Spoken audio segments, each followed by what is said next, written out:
В этом году в Коми продолжается строительство лечебных корпусов в селах Усть-Цильма и Визинга, а также поликлиники в Каджироме. Еще запланировано начать возведение врачебной амбулатории в селе Усть-Вым. Сейчас идет подготовка документации. Большие планы и на ФАПы. До 2025 года по программе первичного звена здравоохранения Коми планируется их построить 57. Конкретно в этом году в селе Лезем и деревне Красное Сыктывдинского района. Однако сегодня есть проблемы с ценой. Получили одно коммерческое предложение от фирмы.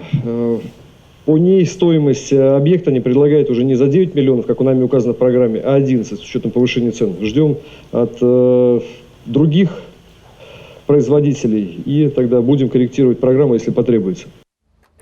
Такая же ситуация с автомобилями. По предварительной информации, стоимость УАЗа возросла. Буханка, которая раньше стоила 1 100 000 рублей, на рынке уже не меньше 1,5 миллиона.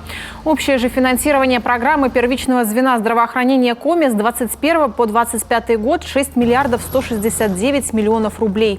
Деньги пойдут на строительство объектов, закупку транспорта, оборудования и ремонт. Все то, что напрямую влияет на повышение качества и доступности медпомощи.